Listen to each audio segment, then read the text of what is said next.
कालू कौवा बहुत आलसी था। एक दिन कालू कौवे की माँ उससे कहती है, कालू अब तुम बड़े हो गए हो, अब अगर तुम कोई काम नहीं करोगे तो मैं तुम्हें घर से निकाल दूंगी। हर समय काम काम। माँ, आपको काम के अलावा कोई बात नहीं आती?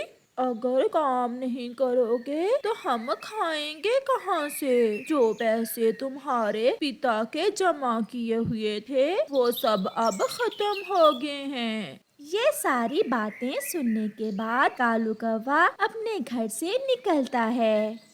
वो उड़ता हुआ इंसानों की बस्ती में चला जाता है।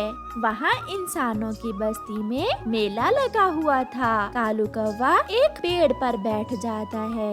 वो देखता है कि एक इंसान मैजिक शो कर रहा है। उसने अपनी खाली टोपी सारे इंसानों को दिखाई और फिर उसी टोपी में से उस जादूगर इंसान ने एक मोटा ताजा कबूतर निकाल दिया।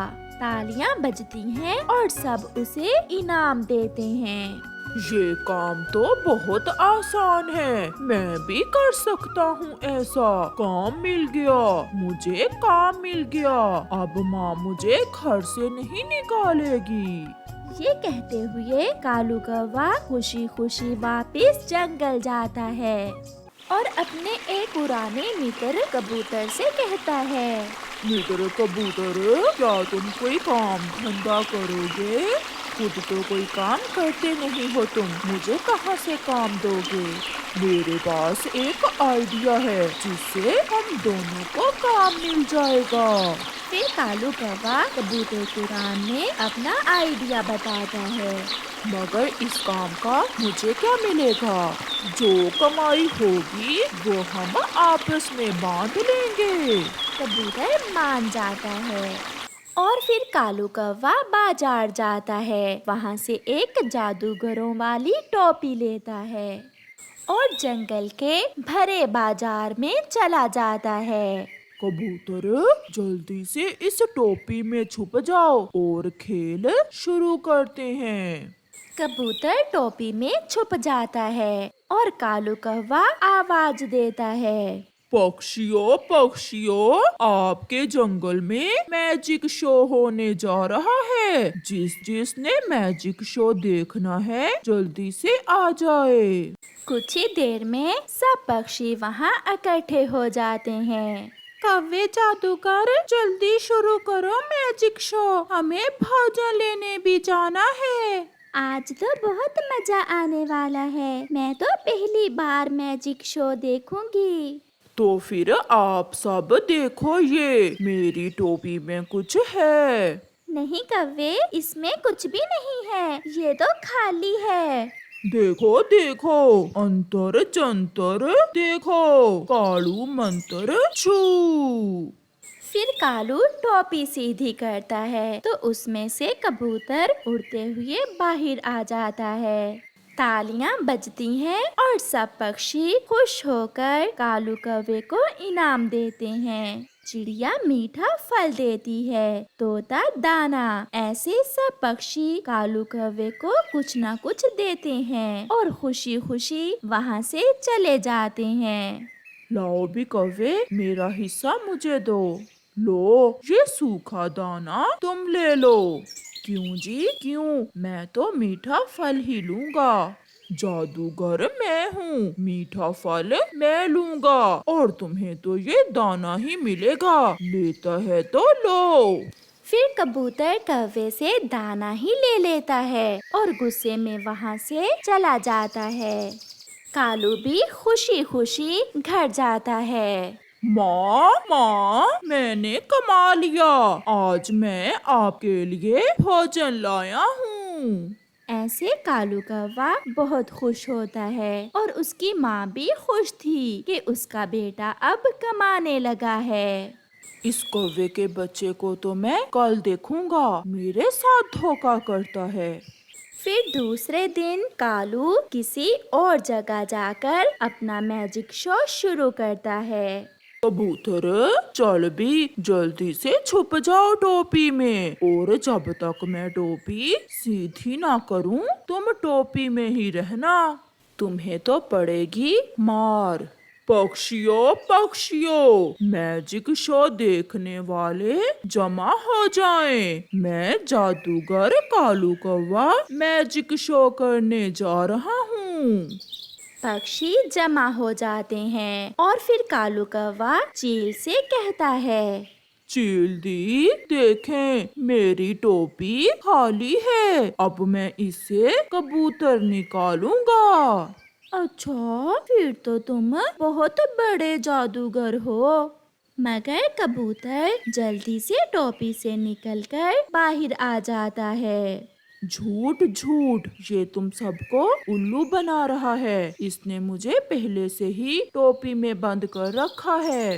ये सुनकर कालू बहुत शर्मिंदा होता है और उल्लू तो कालू कौवे को मारने दौड़ते हैं। तुमने हमें उल्लू बनाया, हम छोड़ेंगे नहीं तुम्हें। फिर कालू कौवा भागकर अपनी जान बचाता है और कबूतर हंसता हुआ वहाँ से चला जाता है। प्यारे दोस्तों, इस कहानी से हमें सीख मिलती है, जैसा करोगे वैसा भरोगे। चिड़िया अपना अंडा उठाए सुबह से उड़ी फिर रही थी, क्योंकि उसका घोंसला टूट गया था और वो किसी सुरक्षित और मजबूत पेड़ पर अपना घोंसला बनाना चाहती थी। फिर चिड़िया को एक जगह दो बड़े पेड़ साथ साथ नजर आते हैं। चिड़िया अपना अंडा लिए वहाँ जाती है। ये पेड़ ठीक है, इस पर मीठे फल भी हैं और धूप भी अच्छी लगती है। ये जगह सुरक्षित है, मैं इसी पेड़ पर अपना घोंसला बना लेती हूँ। मीठे फल का वो पेड़ अच्छा पेड़ ना था, वो एक बुरा पेड़ था। वो किसी से भी दोस्ती न करता था। वो बुरा पेड़ चिड़िया से कहता है, मैंने तुम्हारी सारी बात सुन ली है चिड़िया, मेरे ऊपर तुम अपना घोंसला नहीं बना सकती हो, क्योंकि मैं एक बहुत सुंदर पेड़ हूँ और मुझे खामोशी अच्छी लगती है, ना कि पक्षियों की चूं चूं। तुम किसी और पेड़ पर जाकर अपना घोंसला बना लो। पेड़ जी, मैं गरीब आपको कैसे तंग कर सकती हूँ, कृपया करें, मैं आपसे बातें किया करूँगी, आपका दिल लगा कर रखूँगी, मैं आपके लिए संगीत गाया करूँगी। आप प्लीज मुझे अपने ऊपर घोंसला बना लेने दें। कल तुम्हारे बच्चे भी होंगे, ना दिन को चुप होंगे ना रात को। मैं बच्चों का खिलौना नहीं बनना चाहता हूँ, मैं विशाल पेड़ हूँ, तुम मेरे पत्ते खराब कर दोगी। चिड़िया समझ जाती है कि ये पेड़ बहुत घमंडी है और ये उसे अपनी डाल के ऊपर घोंसला नहीं बनाने देगा। चिड़िया निराश होकर वहाँ से उड़ती है, तो साथ वाला पेड़ चिड़िया को आवाज देता है, सुनो सुनो चिड़िया, मेरे पास आओ। चिड़िया दूसरे पेड़ के पास आ जाती है। मेरी शाखाएं इस घमंडी पेड़ जैसी तो नहीं है, मगर मुझे बहुत खुशी होगी अगर आप मेरी इस बड़ी डाल पर अपना घोंसला बना लो। मैं अकेला नहीं रहना चाहता और मेरा पड़ोसी तो कभी मुझसे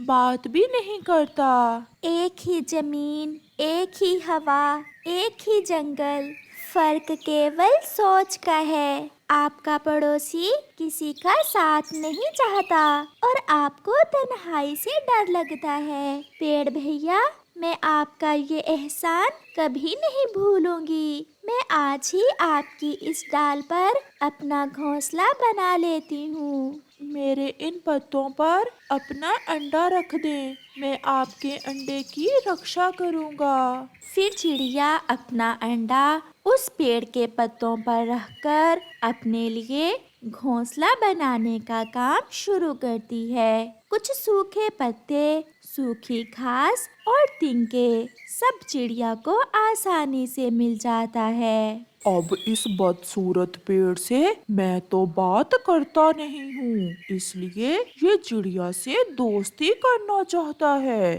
परंतु चिड़िया, तुम भी याद रखो, मैं अपना फल तुम्हें नहीं खाने दूंगा। चिड़िया भी कुछ ही देर में अपना घोंसला बना लेती है। रात भी हो जाती है। चिड़िया अपने घोंसले में अपना अंडा रखती है और अपने घोंसले में लेटकर बहुत सुकून महसूस करती है। चिड़िया, मेरा पड़ोसी ये नहीं जानता कि हम सब पेड़ पौधे, फूल पक्षी, नदी नाले, हवाएं एक दूसरे के सहारे ही तो जिंदा हैं। हर किसी को हर किसी की जरूरत है। पेड़ भैया, मेरी माँ कहा करती है कि अकेला तो पेड़ भी सूख जाता है। बहुत हो गया, अब चुप कर जाओ, मुझे भी सोने दो और खुद भी सो जाओ। ये अच्छाई और बुराई की बातें कल कर लेना। फिर वो सब सो जाते हैं। दूसरे दिन चिड़िया उस घुमंडी पेड़ के पास जाती है। आपने मुझे अपनी डाल पर घोंसला तो नहीं बनाने दिया, मगर आप मुझे अपना फल तो खाने दें। मुझे पता था कि तुम मेरा फल खाने जरूर आओगी, परंतु मैं तुम्हें अपना फल नहीं खाने दूंगा। तुम जाकर अपने उस दोस्त के पत्ते तोड़कर खाओ। ऐसा कहते हुए वो पेड़ हंसने लग जाता है। आपके फल गल सड़ जाएंगे, किसी काम नहीं आएंगे। जाओ और मेरा दिमाग खराब न करो, मैं तुम्हारी बातों में नहीं आने वाला। ऐसे ही कुछ दिन गुजर जाते हैं। एक शाम चिड़िया अपने घोंसले में अपने अंडे पर बैठी हुई थी जब दो लकड़हारे उस जंगल में आ जाते हैं। वो चलते चलते उन दो पेड़ों के पास आ जाते हैं। ये पेड़ ठीक है, इसकी लकड़ी सीधी भी है और मजबूत भी। चिड़िया और पेड़ लकड़हारों को देखकर डर जाते हैं। देखो दोस्त, उस पेड़ पर छोटी चिड़िया का घोंसला है और उसके घोंसले में एक अंडा भी है। अगर हम ये पेड़ काटेंगे तो चिड़िया का अंडा गिरकर टूट जाएगा। क्यों ना हम वो दूसरा पेड़ काट लें। उसकी लकड़ी को बनाने में मेहनत तो लगेगी, मगर चिड़िया का अंडा बच जाएगा। चलो हम वही पेड़ काट लेते हैं। ऐसा कहते हुए लकड़हारा अपना कुल्हाड़ा निकालता है और उस पेड़ पर चलाता है। लकड़हारे के हर वार के साथ वो पेड़ नीचे की तरफ झुक रहा था। पेड़ की सांस रुक रही थी और वो चिड़िया की तरफ देखे जा रहा था।